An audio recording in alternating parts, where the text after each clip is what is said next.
it's Jen, the Spooky Ghoul, and welcome back to my channel. So today didn't actually go as planned filming-wise as I thought, and that's okay.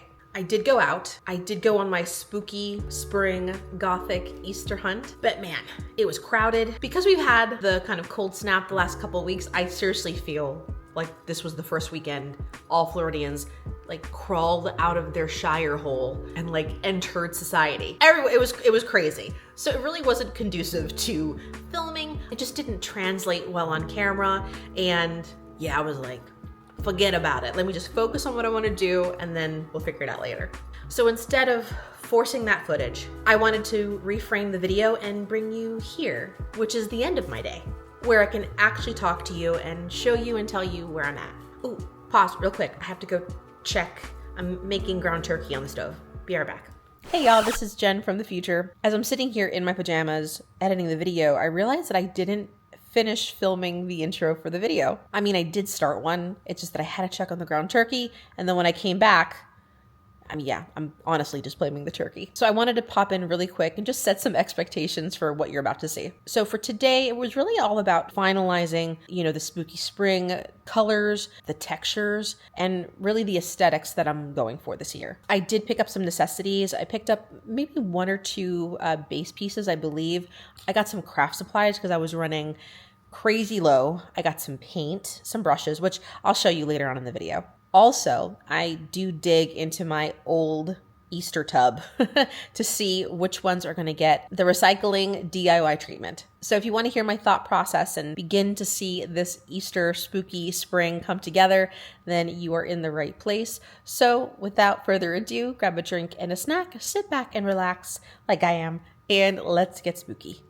So a few videos back, I started to share with you what I was thinking about for spring, which is right around the corner here in Florida. Specifically a Gothic or a spooky kind of spring. And at that point, I was still figuring out the colors I wanted to use, the textures, and really the overall direction that I wanted to go towards. So since then, I've really narrowed things down and the vision is a lot more clear. So I wanted to show you a reference image here on the screen because this is essentially the aesthetic that I'm chasing.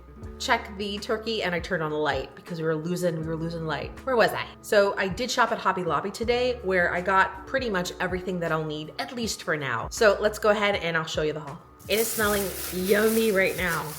So the first things that I saw, and let me tell you, I'm so glad I ran into them because these are these craft eggs and they're paper mache, but they're gonna be a lot easier to paint over. You can purchase like legit eggs. They have them like in these baskets, but they're typically used as fillers. So they already have a finish on them, which if you do not prime them or put gesso on them, they're a pain in the tush to actually paint. So I just went with 2 packs of these crafting eggs. They were $2.99 each for a pack of 12, but I think this should be enough to decorate my living room with. Still on the egg theme. Seafood chowder. Oh, isn't that an egg? What? An egg. Why, yes it is. It is a huevo. I got some larger eggs that are also paper mache, and I think if, that image, right? I just saw like these gorgeous eggs with all these different textures, which I think I will add. I'm gonna paint them all, but I'm really gonna go in and design them. So I'll put crosses on them, or if I can, I don't know, like build off of it, like with some like dry clay. We can get it at like the Dollar Tree and stuff like that. I think I will. So these are definitely not instant gratification, but this is kind of the best part of decorating for the holidays. I mean, let's be real, most of the time I just purchase a finished item, put it on a shelf and call it a day, and I still get joy out of that. But I'm really excited that for spring and Easter, I can do some DIY as well. So I got, how many? I got 1, 2, how many did I get? 3? 3. Got 3 of these paper mache eggs. Got some sponge brushes. Oh yes. Now this is what's going to transform these regular paper mache eggs into something a little bit more special. So to go with the colors, right, I decided it was gonna be black and like a pewter silver, as well as green. But I think I'm gonna leave the color green for the foliage piece. which is gonna break up all of those dark colors, which I'll show you in just a moment. But for now, I got black paint, silver metallic paint, then spray paint, which I kind of love it. It's metallic dark metal, like right up my alley. Oh wait, look, we have a visitor. London, say hello. She's very interested. Good girl. Okay. She's now in the bag. See a tail. What is it? Where was I? Oh yeah. Dark heavy metal? No, wait. Metallic dark metal. I will show you who I'm gonna use it on. I'm very excited about this. And rub and buff. This is transformative. If you are a crafter, you know about Rub and Buff. It's incredible. Rub and Buff is essentially a product that helps with highlights or dimension. So if I paint this, especially something that's really intricate, so like a frame perhaps, you can take this Rub and Buff. I got this in the color Ebony and Silver Leaf, and you like rub it on the raised parts of a particular item, and it gives it a highlight color. It's great. I'll put an image to what I'm actually talking about. And even though this doesn't have too much texture, at least for right now, I got both in black for the lighter eggs and silver for the darker eggs. And I think that'll be really nice. Got a silver leaf marker for all of the detailed work I hope to be doing. A few more pieces. All right, so this is one of the only like home decor pieces that I purchased today at Hobby Lobby, but I think this will fit wonderfully with the religious motif that I'll be going for, a more Gothic religious motif. And it's this beautiful angel. And I thought, wouldn't it be really cool to paint her the dark heavy metal and then take the Rub and Buff and then like rub it on her, like her clothes folds, like really bring out all of these wonderful details. And that's what it does. So I'm really excited about painting her. In the comments below, I'm really curious, is there a particular holiday that you find yourself more DIYing and recycling versus others? I feel like for some reason, spring is the one. Like Halloween is kind of set, unless I'm doing those paper mache pumpkins, which are so expensive otherwise.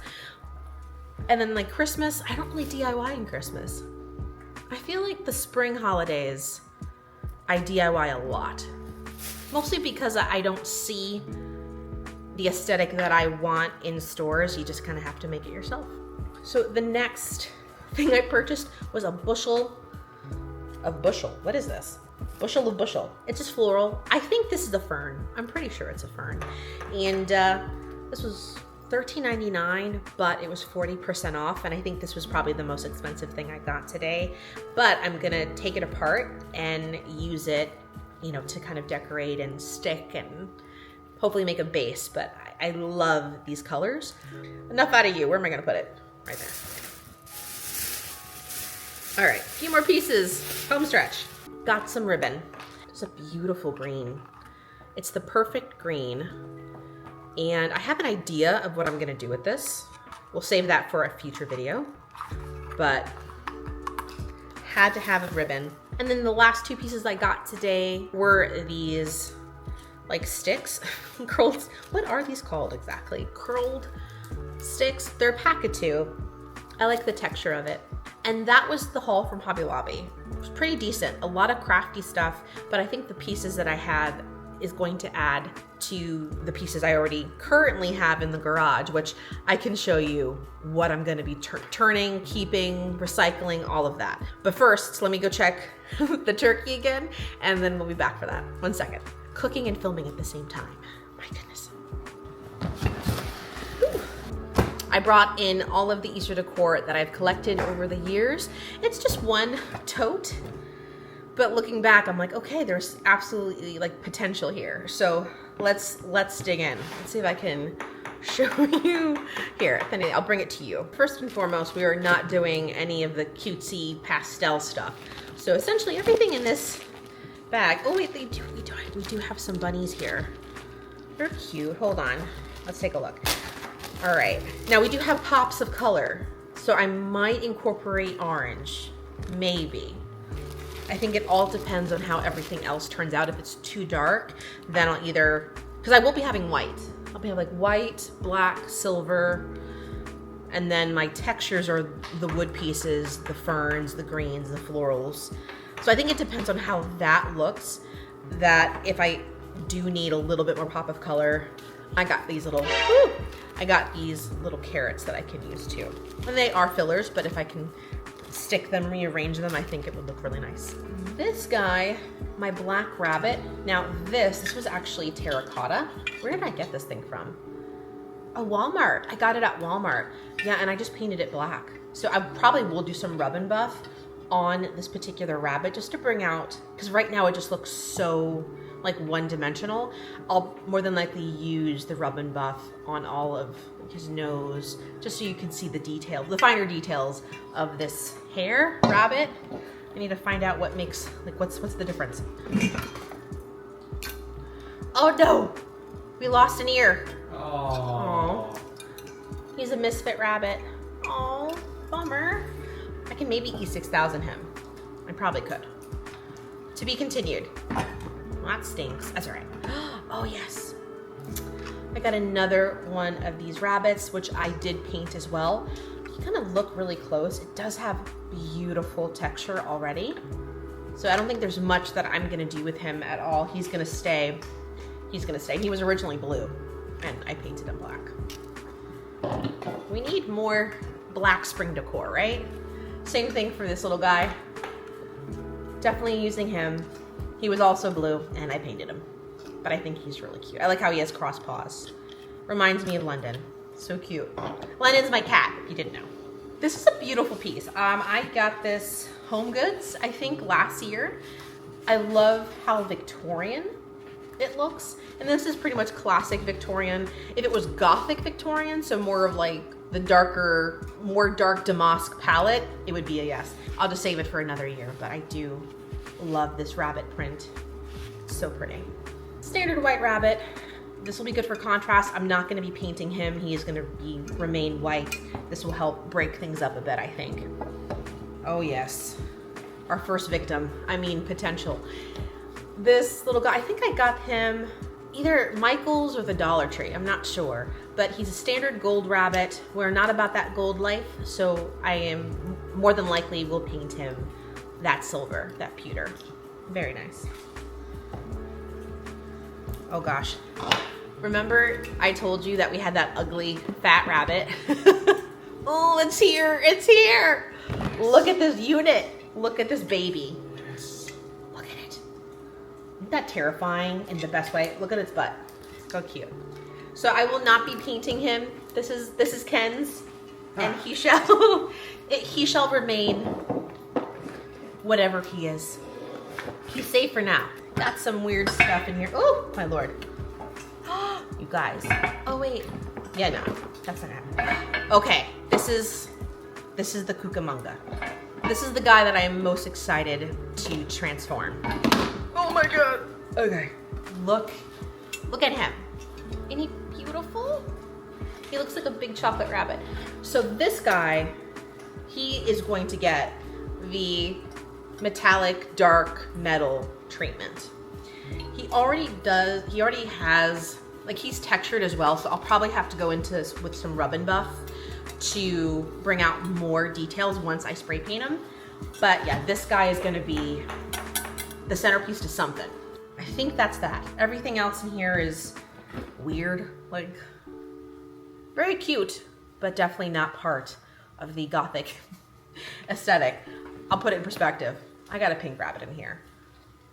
Very cute, just not with it. So I think we're in a good spot right now. Lots of rabbits, we have our eggs, and we're gonna get some greenery. The one bush that I showed you, that's all I have, but I'm thinking I might be able to use some garland from Christmas, only because the garland that I have, it's almost like a weeping willow. Like, it looks ferny. I don't know. I'm gonna have to bring it in to kind of like see if it's gonna work or not, but I think that'll really help tie everything in. Spring can last here in Florida a pretty long while before summer starts rearing its ugly head. And I'm looking forward to actually enjoying the process of decorating for spooky spring instead of just rushing to finish a look. So I'll be sharing more as the season progresses, whether that's finding new pieces that I can recycle or repaint, DIY, and pretty soon I will start painting all of these pieces into something a little bit more Gothic. If you'd like to see that part of the process, just let me know down in the comments if that's something that you'd be interested in seeing. Thank you so much for spending part of your day with me, for watching and commenting, subscribing, and all of the love that you've shown me. I'll see you in the next one, and until next time, stay spooky.